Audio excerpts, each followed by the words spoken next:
This conference will now be recorded. Thank you, everybody, for tuning in to the latest recording from the city. Today, we're going to be talking about the FY21 through 25 capital improvement plan. There's two major intended audiences along with the general public for this presentation. First, we have the Planning Commission, who will be holding a public hearing this next week on Wednesday, and then the governing body for the overall CIP presentation as well. Today's presentation is focused more on the overview for the CIP and specifically for the Planning Commission for the changes made to the CIP since we last briefed the CIP to the Planning Commission back in March. The department directors themselves will be recording project by project recordings starting next week and uploading those on YouTube for everyone to get a better understanding of the specific project details. But today, we're really just doing more of an overview of the entire CIP. Again, for today, focused on summary of changes since we last briefed the Planning Commission. I'll go over the 5-year model for the CIP for the general fund and the enterprise funds, and then the FY21 capital budget for the general fund and enterprise funds. The capital budget is just the first year of the 5-year CIP.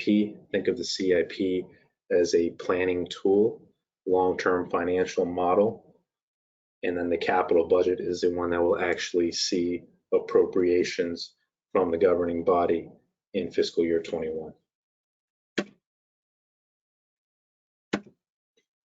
So beginning with the summary of changes for the Planning Commission from what was briefed back in March in FY21 specifically, there's other changes throughout the 5 and 10-year models in the capital improvement plan, but specifically for FY21 is the one that where funding itself is going to be directly impacted because of both COVID-19 recession and because the city is trying to stay within the model that's been established over the last few years, the 10-year model. So we had exceeded that with the capital requests that we provided in March, and we knew we were going to have to scale that back in FY21 with the COVID-19 recession that made it even more imperative that we scaled it back. So just a summary of a few changes, and there's a few that may be subject to change that I'll caveat here. So from the IT department, we're pushing back the Cisco switch project that was briefed to you all back in March. That will be pushed back till FY22. That saves the city $4,000 in our CIP. $23,000 in reduction in IT infrastructure costs stemming from the Bloom's facilities project. So we have the registrar building that was supposed to be renovated at Bloom's Park.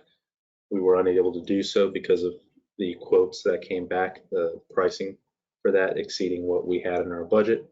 So we're seeing some savings planned IT improvements that were going to be needed next year to continue that facility getting up and running in time for the presidential elections. We're no longer going to be able to do those, so that's a reduction right there of approximately $23,000. There are still some things that we need to do for the other facility at Bloom's Park for the library, but the expenses won't be near what was planned for the Bloom's facility themselves.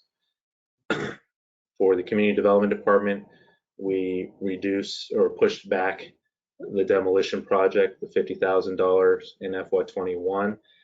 That project is removed from the CIP along with the Connor Center master plan.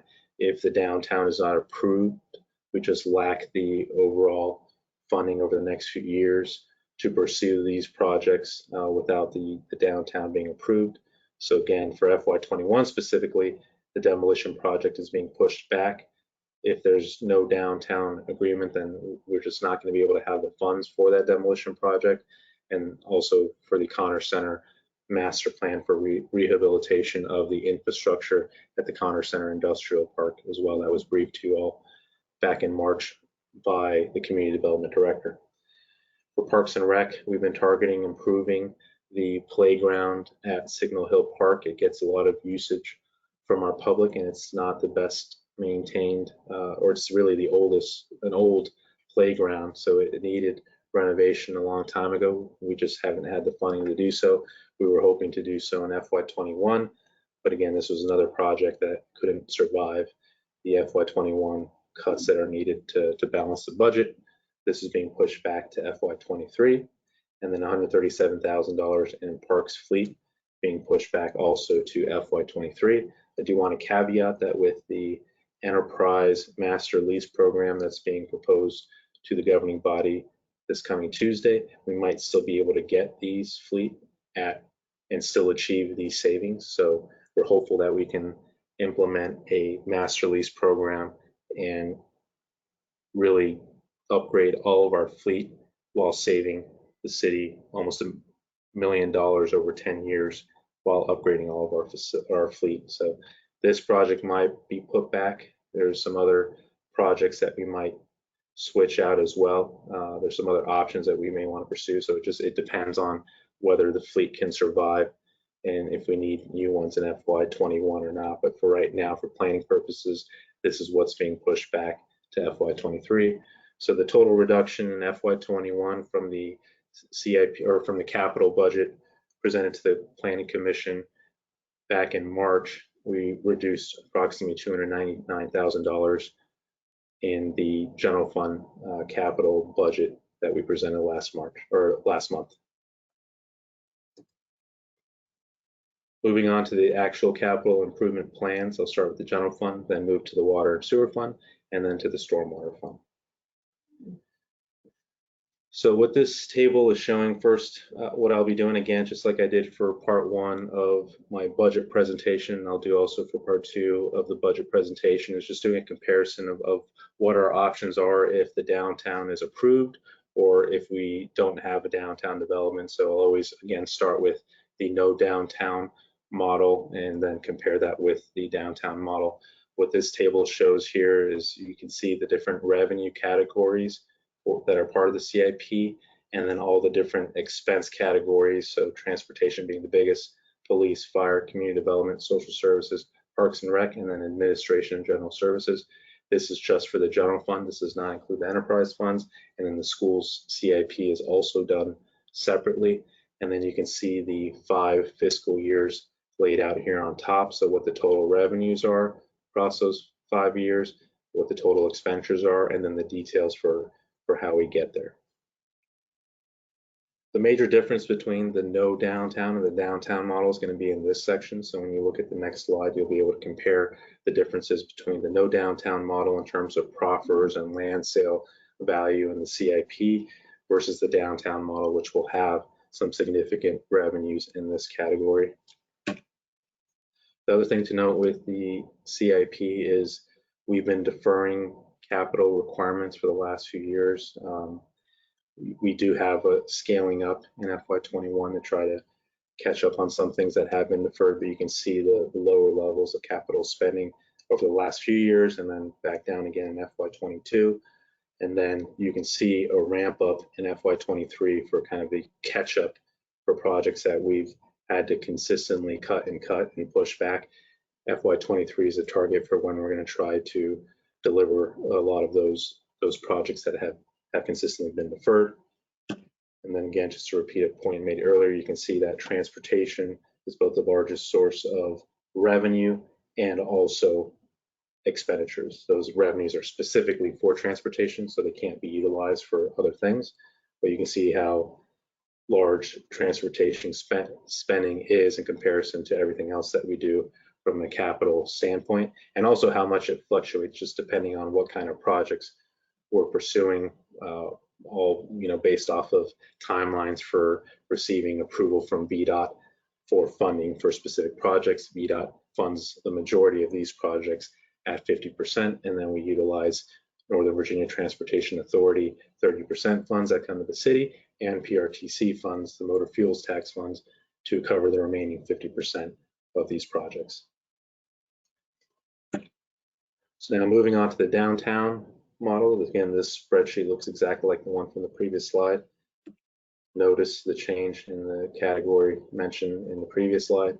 It was all zeros there. You can start seeing the downtown proffer and land sale values trickling in FY22, and ramping up over these few fiscal years. The other change is look at the administration and general services. That goes up significantly starting in FY23 and beyond, as there's expenditures for the lease purchase program for the new city hall, and also specifically in FY25, utilization of funding for the community development / public works building that we're looking to acquire an existing industrial building for.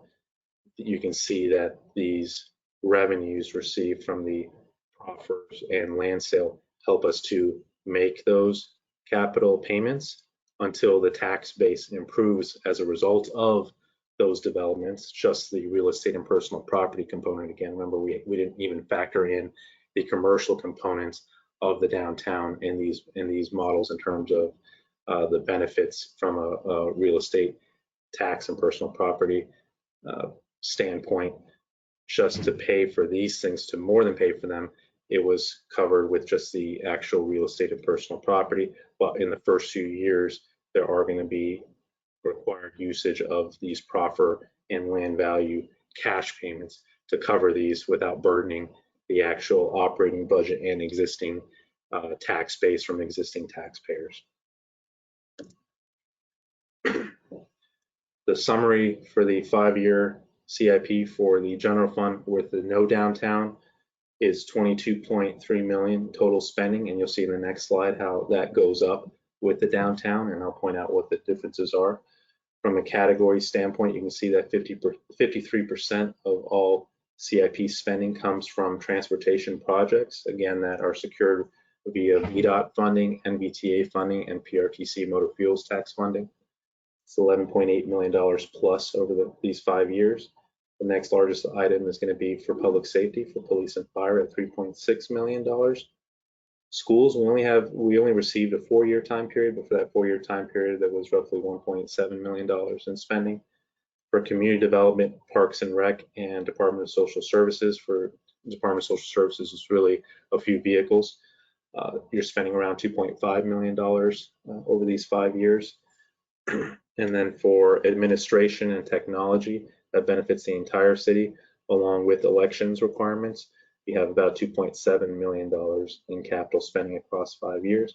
These two items down here are already part of these numbers, but I wanted to call them out in case there was a question about what we're actually spending on fleet and facilities. This is the number here for fleet, around $2.3 million across the 5 years. Again, we're hoping to both bring down that number while also modernizing our fleet at the same time through a master lease program that will be discussed this upcoming Tuesday. And then for facilities and grounds, this one has been delayed, deferred for the longest time. But you can see now we're starting to ramp up the maintenance of our existing buildings, many of which the police station, fire station, and community center we invested in heavy debt for in the 2000s that we continue to pay for, but we haven't done the job of properly maintaining them to make sure that they work throughout the expected life cycle of those facilities. So we're slowly starting to ramp up facility and ground spending, and you'll see that really escalate as well FY23 and beyond. With the downtown, so just a comparison, look here for what it was with no downtown and then what it jumps to with the downtown. The major changes, you can see when I go back again, focus on these two, with community development, parks and rec DSS, and then the administrative technology overhead, how those change with the downtown. The explanation for these two increases are down here. It's approximately $7.7 million plus, and they're for facilities. For the community development facility department / public works facility acquisition, about $2.5 million. That's a general fund portion. You'll see later on that there's a water and sewer portion as well, since it's a shared building. You also have the Signal Bay Water Park renovations, which I didn't discuss at the downtown public hearing presentation, but it was part of the CIP, and it's an item that couldn't survive the no downtown model. So it's only enabled with the downtown model. That's about $1.1 million for our Parks and Rec department. They've identified that the facility at the Signal Bay Water Park itself is in need of some major renovations for our customers. That's pushed out towards the latter years of this model. And then again, the City Hall lease program for the brand new City Hall as well. So not only will the downtown help us with the 2 facility requirements that I mentioned during the public hearing for the Phase 3 proposal by Norton Scott, but also it's going to help us cover additional facility improvements across the city. This example here for Parks and Rec for the Signal Bay Water Park renovations. And again, I do believe that this community development facility would properly serve the schools as well with their maintenance and transportation requirements as well.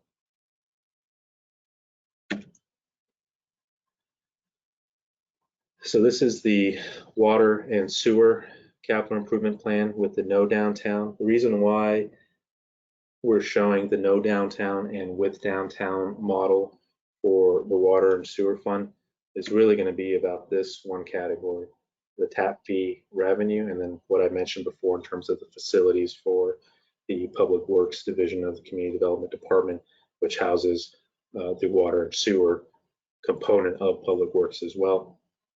This will be the big difference you'll see in the next slide. So again, this spreadsheet looks exactly like the general fund version of the CIP, but you have different revenue categories based off of the revenues for the water and sewer fund, and then different expenditure categories. Instead of listing out different departments, we're really listing out the categories of expenditures for the water and sewer enterprise fund.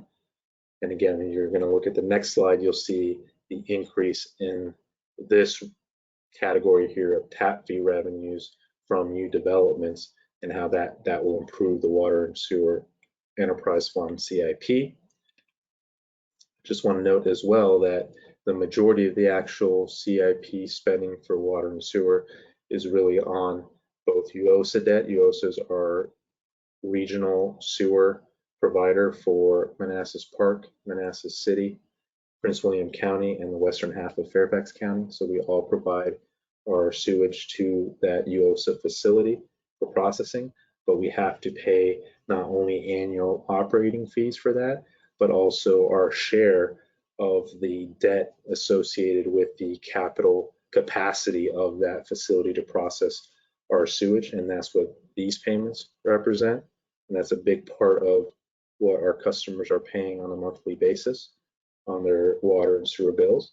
And then you also have water debt as well from the capacity that we're buying from the components who we buy our water from, Manassas City, and then Fairfax County via Prince William County. We purchase our capacity share for that water as well. Those are the 2 largest expenditure items that we have in this enterprise fund in terms of capital expenditures.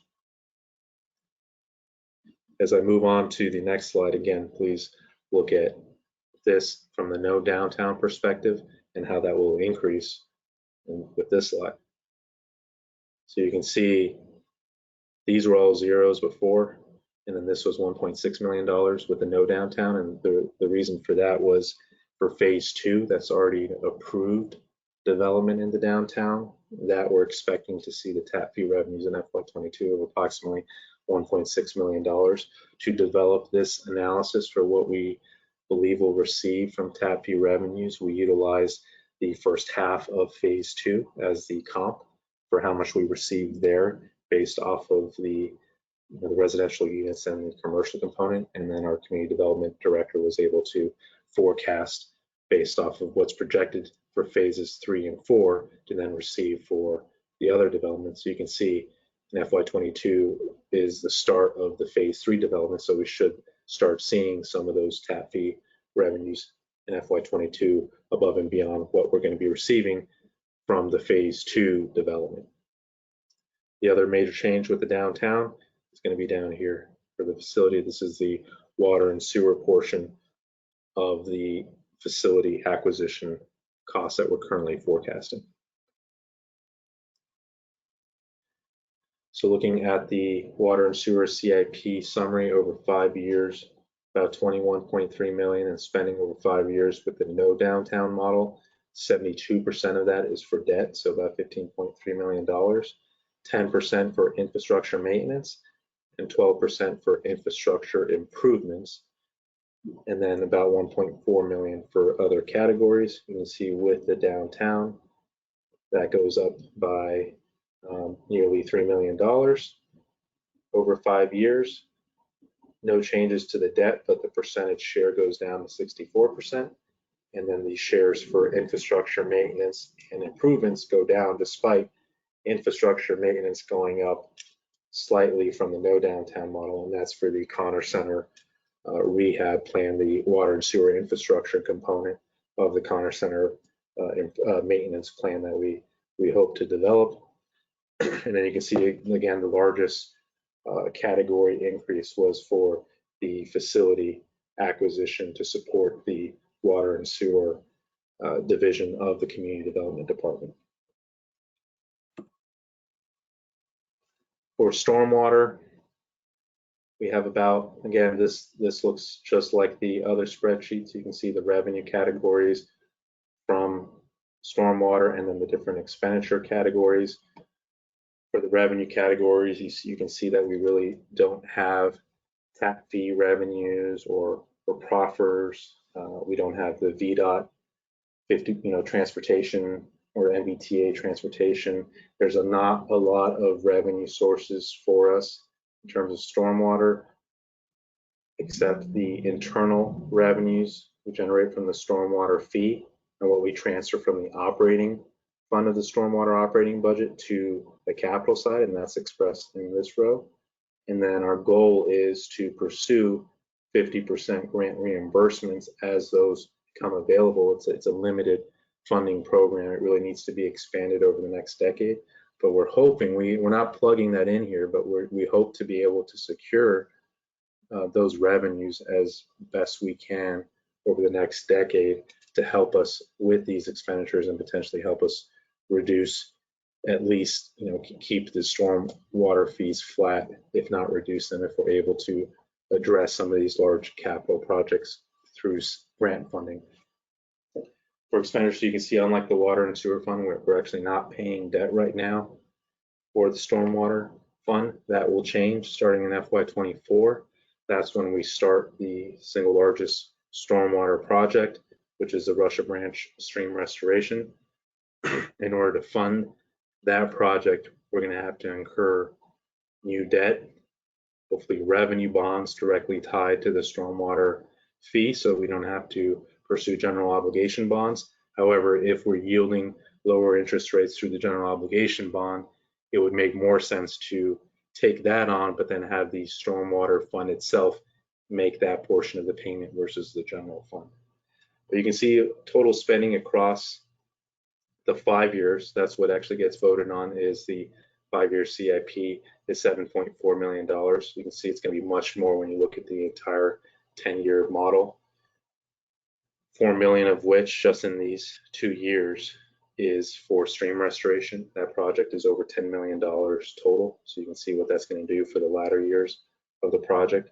You start paying some of the debt for that project as well. So really the stream restoration is not just part of this row, it's also the entirety of this row as well. And then 700,000 for additional TMDL projects, so pollutant reduction projects for our stormwater, $1.2 million for maintenance of that stormwater infrastructure, and then $440,000 for other categories. You'll see for both the water and sewer fund and for the stormwater, they're starting to pay their fair share as well of facility, fleet, and technology costs, since those divisions are being supported by the city general fund.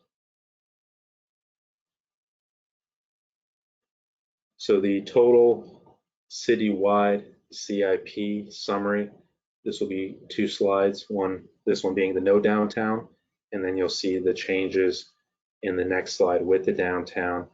You'll see an increase in the next slide in this number. You'll see an increase in this number, and then you're going to see an increase in these two, and you'll see in the next slide those will be underlined. But total with the no downtown model, you have $34.7 million in CIP expenditures over the next 5 years. 1/3 of that is transportation. And then you can see the next big items are going to be for water and sewer and stormwater. Last year, water and sewer was more than stormwater, but because of this year, the second year of the stream restoration in FY25 is calculated, you can see that stormwater overtook water and sewer, and that's going to continue the trend while we're doing Russia Branch stream restoration. The stormwater capital spending will be more even than the water and sewer spending, even though it's a much smaller fund compared to the water and sewer fund. Then again, the same numbers for police, fire, schools, community development, parks and rec, social services, and then administration, technology, and general services, overhead, and elections as well. Again, look at the change at the next slide with the downtown. I've underlined where that's changed. So the total number again went from 34.7 to 45 million. So we're able to do a lot more in terms of capital requirements with the downtown, while still, when you look at my overall budget presentation, you can see the differences in fund balances between the downtown model and the no downtown model. So our reserve position is much stronger with the downtown model. Our pay raises are stronger, our tax cuts are better, and we're able to do more with capital.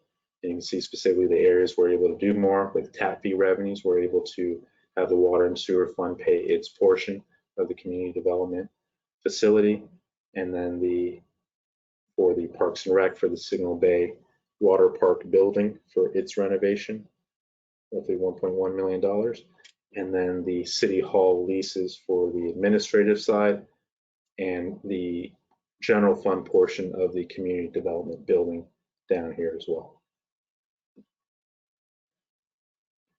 Moving on to the FY21 capital budget. This is the general fund capital budget. This looks a lot like the budget overview spreadsheet that I have in my overall budget presentation, but these are, again, similar categories to the CIP spreadsheet in terms of revenue, and then you have the main categories, expense categories that were in the 5-year CIP, transportation, police, fire, and then the others. But here in the actual FY21 capital budget, we break it down by project. And just as a reminder, the departments have slides on every single project that they'll be presenting and recording on starting next week, so you can get more details on the specifics of every single project over the next couple of weeks. For revenues, wherever you see a red arrow, that means that there's less funding available, and wherever you see a green arrow, that means more funding available. For expenditure, it's going to be the opposite. So you can see first, because we're reducing transportation expenditures, you're going to have less transportation revenue. We received proffer money this past year with all of the surrounding developments from the county. As part of those developments, the city received proffer funding as part of the agreement for those developments. That has been paid out, so we're not going to see any of that in FY21. So it's good news for us in terms of cash support for FY20. We need that support, but we no longer have proffers coming in FY21 to help out with the CIP. What that means is you're going to have an increased burden on the transfer from the operating budget per the model that was expected to increase in FY21, and we're sticking with the model increase, which is part of this, and there's another item as well attached to that category as well. So you can see a total of $4.4 million in FY21 in revenues, down from $5.8 million in FY20. For expenditure categories, green means less spending, and then red is going to mean more spending. Already discussed the transportation scaled back spending in FY21, but again, caveat, whatever we're not finishing here in FY20 will roll over to FY21, just like we did with the budget amendment in FY20, but the items that we didn't complete in FY19 rolled over in FY20. We'll see the same thing in FY21. So this number will likely go up when we do the FY21 budget, as will this number in the actual reimbursements, because this number will drop and it'll shift over here. This number will drop and it'll shift over here. Police, slight decrease in spending on their annual vehicle lease program. And then increased expenditures from the fire department. So you have the red arrow in FY21, and that's really from the ambulance addition that we're going to have in FY21.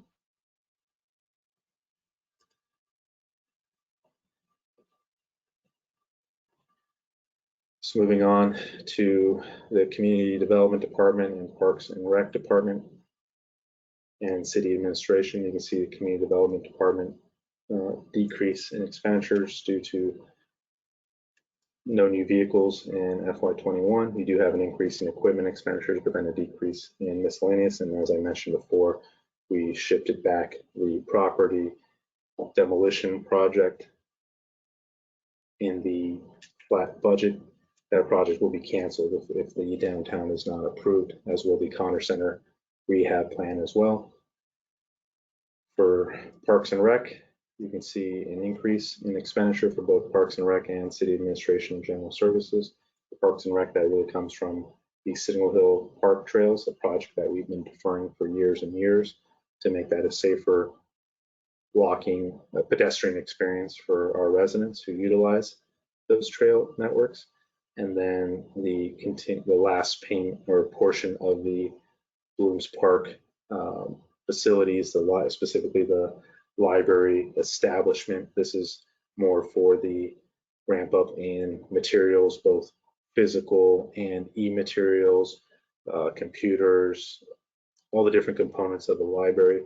Again, this expenditure, what we're spending to get our library up and running, even with that and the annual expenditures, we're still saving $200,000 a year from the county program. Plus, the beauty of this spending here is when we move to the downtown library, if that is approved, everything that we're buying here can simply move over, so it reduces those expenditures when we get to that point in terms of outfitting the downtown library. And then City Administration and General Services, for the technology for the hardware, $29,000. Compare that to last year, what we were spending on the capital lease program. So that's actually gone down. What we're doing is we're purchasing those items that we had been leasing because it was cheaper to actually purchase them than having to return them. And that allows us to slowly ramp up the acquisitions of new computers versus having to do that all in 1 year or enter into a new lease program. We're actually going to start buying the laptops instead of leasing them, and we'll slowly ramp up to convert everyone to laptops instead of desktops so we can have a mobile workforce. Software is a continuation of what we've been doing the last few years, but a slight increase in order to enable some additional enhancements to our operational systems, and not necessarily the ERP, but specifically the Community Development Department work order system and the GIS system for the city, so that we actually have a GIS system that interfaces with all of the departments without having to build out new capacity to that GIS. And then you have a reduction, you have an increase in infrastructure expenditures from FY20, but a decrease from what was presented to the Planning Commission. We still have some of the expenditures associated with the Blooms facilities, but not for specifically the registrar, but more for the clubhouse building, and then some phone system upgrades that are due. This is another project, the surveillance cameras for city buildings, that we continue to defer. This is another candidate that we may need to scale back if needed, if we need to reduce capital spending further. This may be one of the items that we need to, or if additional fleet continues to fail and we need to bring the timeline up for additional fleet, then this is the target of what we would have to move back. But the hope is that we can start ramping up the surveillance cameras for our city buildings for security, for things like mass shootings, and to keep our employees and our residents safe who are accessing these buildings. And then the facility repairs across all buildings. Again, this has been something that's been sorely ignored for a long time. We're committed to now maintaining our facilities. That's why we brought on the facility manager a year ago, and he's helped out significantly with maintenance programs for our facilities. And now we're going to ramp up some of the facility capital spending items. For FY21, we're looking at an HVAC system for a fleet maintenance shop, public works fencing with the new townhome development being developed right next to the public works facility, Some new fencing will be needed for security purposes, and then rugby storage yard improvements again, which our community development director will be briefing up on those projects. And then the registrar will notify the governing body and has already notified the planning commission about election requirements and what are needed in terms of poll books and in the long run voting machines as well over the 5-year CIP. Overall, about a $1.8 million decrease, mainly due to transportation projects. And then you had an increase of aggregate departmental spending about $422,000. The big ticket items are the ambulance, the trail improvements, technology improvements, and then the facility repairs. The water and sewer capital budget, again, this looks almost identical to the 5-year CIP, but just has a comparison of FY20 to FY21. And you can see the total summation. The increase in capital spending is due to the increase in infrastructure maintenance that you can see here. And then also the share of equipment, fleet, facilities, and IT for the community development department support. And that's shown down in these 3 categories as well. Actually, these 4 categories, you have a lot of the equipment expenditures here as well. Stormwater, again, this looks almost identical to the CIP. It's missing the debt because we don't have debt payments in FY21, but other than that, it's almost identical to the CIP.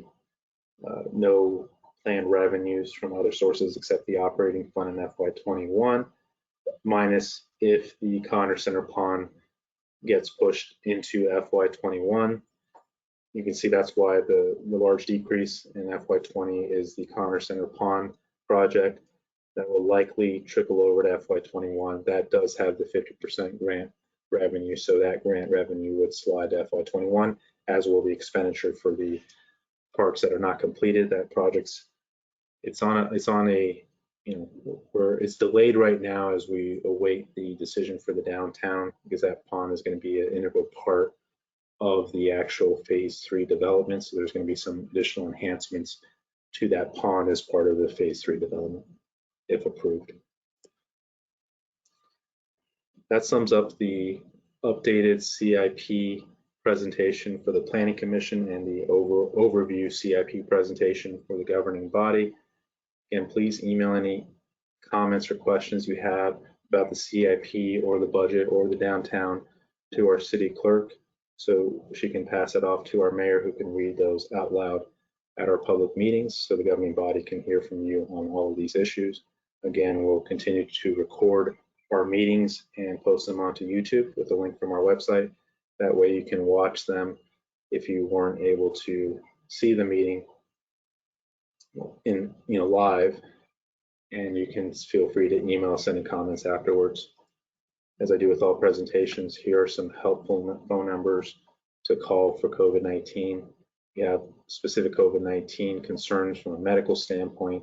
If it's an emergency, of course, call 911. If it's not, please call your primary care doctor or the health department, either Prince William Health District or the Virginia Department of Health. And then for food support over the next few weeks to months, as we practice social distancing and vulnerable groups stay home and people become unemployed, please call our COVID-19 hotline so we can provide you support. Thank you very much for taking the time to listen to this presentation. I will be recording part 2 of the overall budget presentation as well, and uploading that as well, so please be on the lookout for that. Thank you very much again, and have a great weekend.